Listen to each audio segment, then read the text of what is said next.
Olá, muito prazer. Eu me chamo Ludmila. Seja muito bem-vinda a mais um dia do nosso plano de leitura da Bíblia. Hoje nós estamos no dia 339. Faremos a leitura dos capítulos 4, 5 e 6 do livro de Gálatas, finalizando então hoje o livro de Gálatas. Então vamos lá. Capítulo 4. Digo, porém, que enquanto o herdeiro é menor de idade, em nada difere de um escravo, embora seja dono de tudo.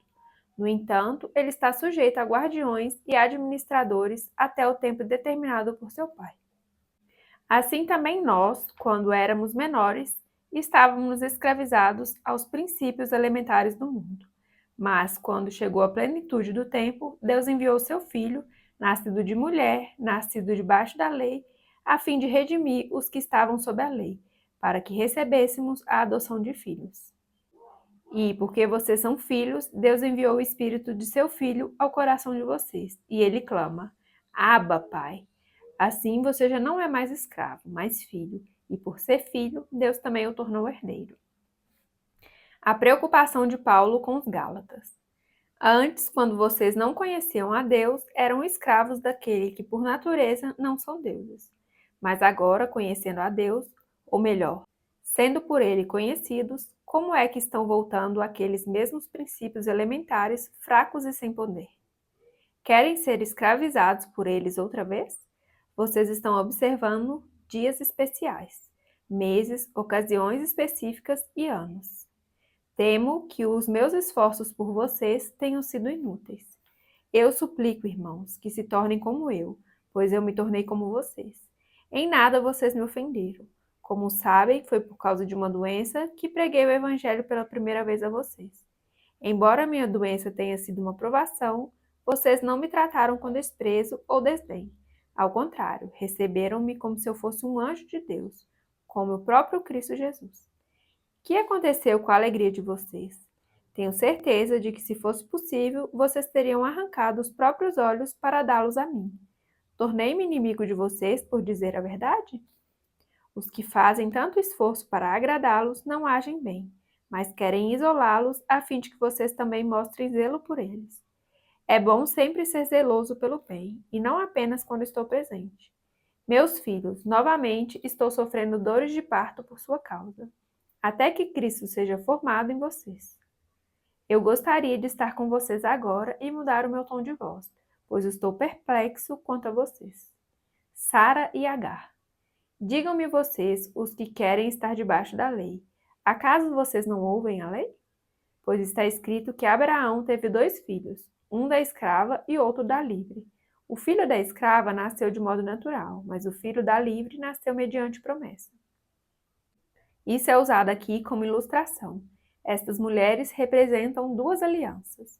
Uma aliança procede do Monte Sinai e gera filhos para a escravidão. Esta é Agar. Agar representa o Monte Sinai, na Arábia, e corresponde à atual cidade de Jerusalém, que está escravizada com seus filhos.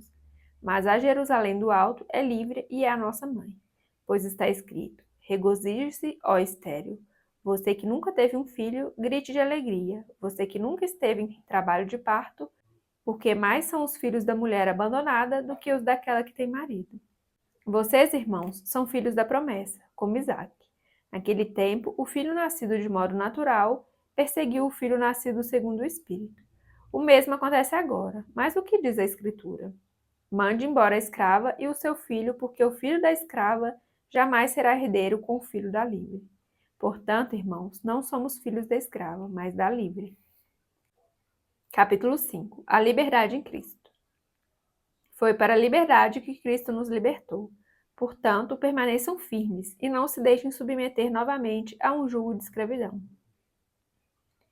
Ouçam bem o que eu, Paulo, tenho a dizer. Caso se deixem circuncidar, Cristo de nada lhes servirá.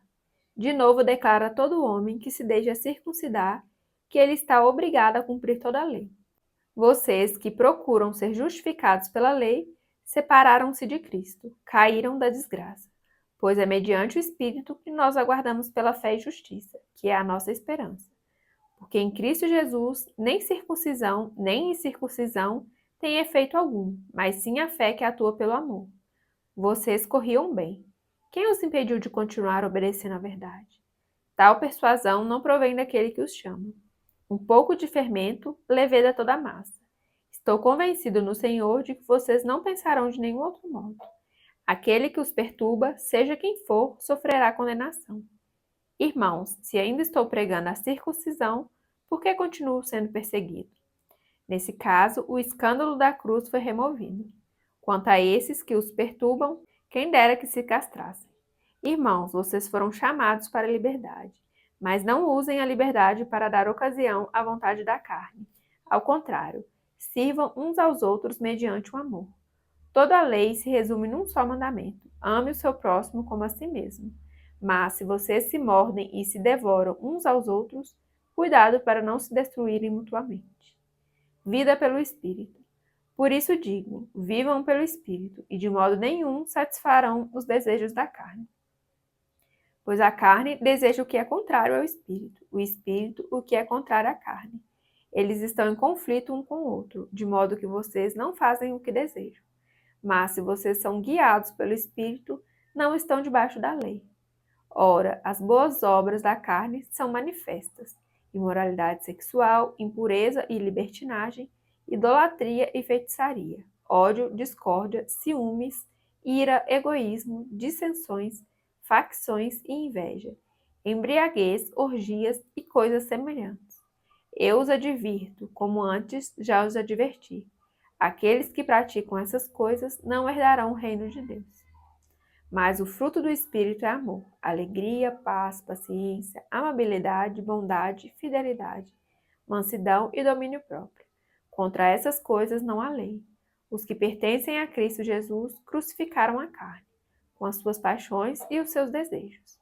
Se vivemos pelo Espírito, andemos também pelo Espírito. Não sejamos presunçosos, provocando uns aos outros e tendo inveja um dos outros. Capítulo 6. Façamos o bem a todos. Irmãos, se alguém for surpreendido em algum pecado, vocês que são espirituais deverão restaurá-lo com mansidão. Cuide-se, porém, cada um para que também não seja tentado. Levem os fardos pesados um dos outros e assim cumpram a lei de Cristo. Se alguém se considera alguma coisa, não sendo nada, engana-se a si mesmo. Cada um examine os próprios atos e então poderá orgulhar-se de si mesmo sem se comparar com ninguém, pois cada um deverá levar a própria carga. O que está sendo instruído na palavra, partilhe todas as coisas boas com aquele que o instrui. Não se deixe enganar, de Deus não se zomba, pois o que o homem semear, isso também colherá. Quem semeia para a sua carne, da carne colherá destruição. Mas quem semeia para o Espírito, do Espírito colherá a vida eterna. E não nos cansemos de fazer o bem, pois no tempo próprio colheremos, se não desanimarmos. Portanto, enquanto temos oportunidade, façamos o bem a todos, especialmente aos da família da fé. A nova criação substitui a circuncisão. Vejam com que letras grandes estou escrevendo de próprio punho. Os que desejam causar boa impressão exteriormente, tentando obrigá-los a se circuncidarem, agem desse modo apenas para não serem perseguidos por causa da cruz de Cristo. Nem mesmo os que são circuncidados cumprem a lei. Querem, no entanto, que vocês sejam circuncidados a fim de se gloriarem no corpo de vocês. Quanto a mim, que eu jamais me glorie, a não ser na cruz de nosso Senhor Jesus Cristo, por meio da qual o mundo foi crucificado para mim, e eu para o mundo. De nada vale ser circuncidado ou não. O que importa é ser uma nova criação. Paz e misericórdia estejam sobre todos os que andam conforme essa regra e também sobre o Israel de Deus. Sem mais, que ninguém me perturbe, pois trago em meu corpo as marcas de Jesus. Irmãos, que a graça de nosso Senhor Jesus Cristo seja com o espírito de vocês. Amém.